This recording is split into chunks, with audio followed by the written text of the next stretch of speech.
Hello, in this tutorial I'll be showing you a very easy way of how you can easily make your skin tone stand out after doing skin retouching. So oftentimes most of you have been complimenting about how unique and nice my skin tones tend to be when it comes to posting my images online, and I want to give you the secret to achieving unique and very nice skin tones on your images in Photoshop. So if at all you're watching and you haven't hit the like button on this video, simply like this video and don't forget to subscribe if at all you are watching and you are not yet subscribed yet to this channel.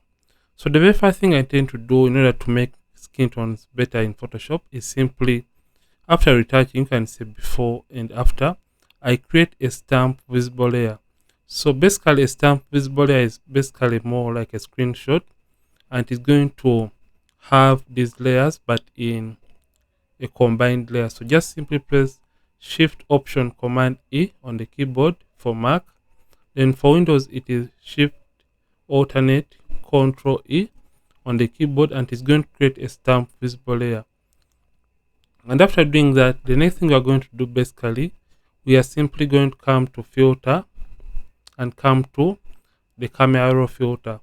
So when you come to the Camera Raw filter, the very first thing is looking at the image, and you can see the predominant colors in the skin tone are the oranges and less of the reds. So since we want to add some little bit of contrast, we are simply going to come to the color mixer right here, and you can see we are going to go straight into the luminance. To add contrast in the oranges, we basically want to darken the orange color within the skin tone. So we're going to come to the oranges, and you can see you can either brighten the oranges, but that is going to be removing contrast from the oranges, or you can as well darken the oranges, and that is going to be adding contrast in the oranges, but don't overdo it. So just want to add a tiny bit of contrast to the skin tone or the oranges in the image. So that's the before after. So I feel like that's a little bit too much, so -9 or 10 is fine.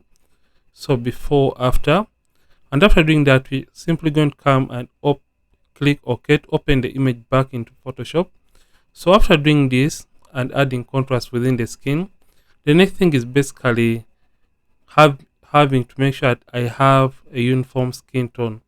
So in order to have uniform skin tones, I'm just going to be using the usual technique, that is the gradient map tool technique. So I'll just come right here to the adjustments and come to gradient map. So Rendering Factory is showing or displaying a different color from mine right here.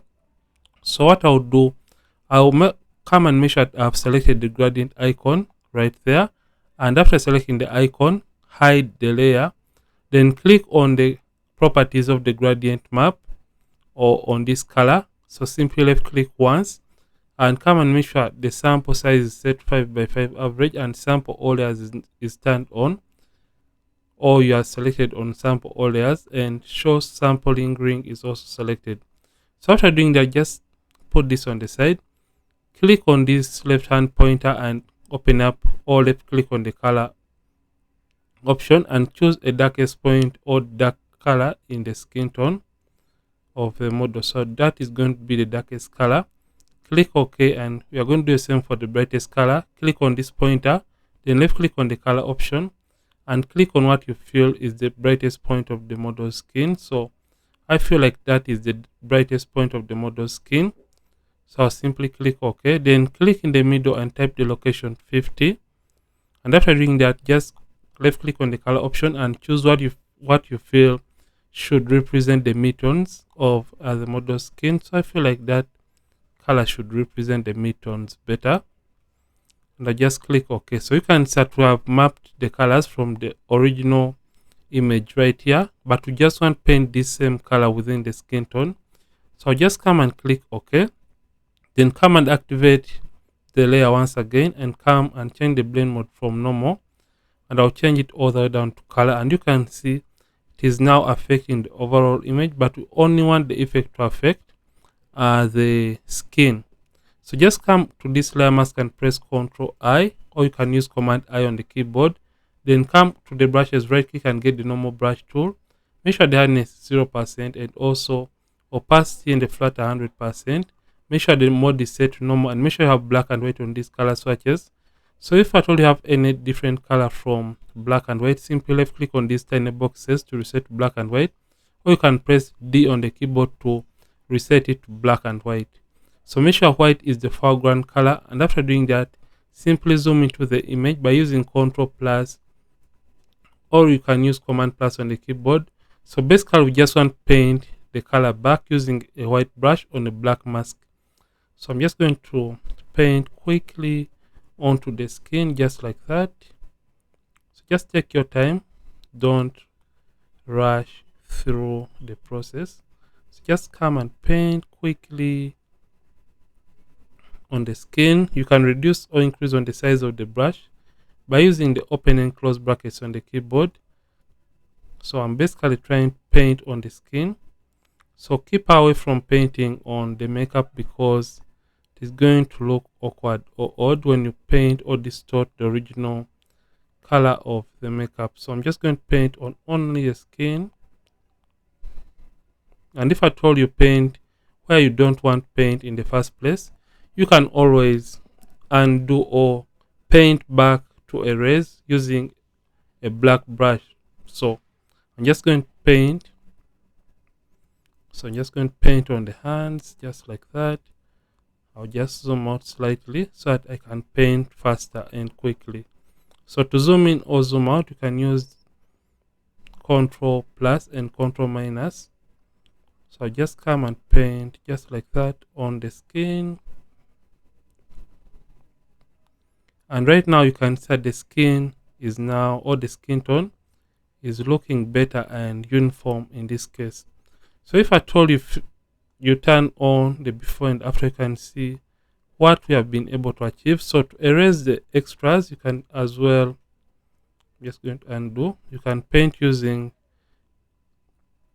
a black brush to erase the extras. So if at all, for example, the model had some redness right on the cheekbone, you can reveal that by reducing on the opacity of the brush up to around 21, and with the black brush rather, you can just come and simply paint just right on the cheekbone to reveal the red tones on the cheekbone, just like that. So I'm just going to reveal those tones. So by just doing that, we have been able to achieve a uniform skin tone. So after doing that, obviously it is always going to look a little bit overdone. So that's the before after. So when it is overdone, always come to the opacity and always reduce on the opacity of the effect on the skin. Before after, before after.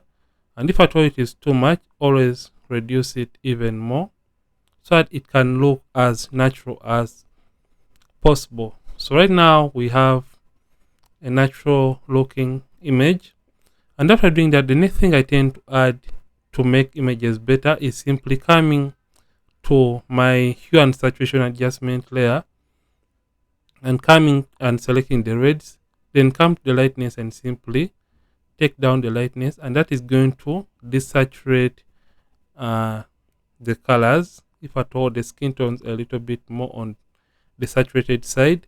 Then I'll come and create a black and white adjustment layer.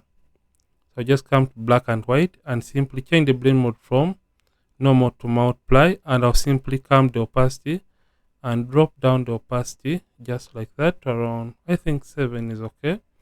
And in this way the skin tones are going to be looking nice and better.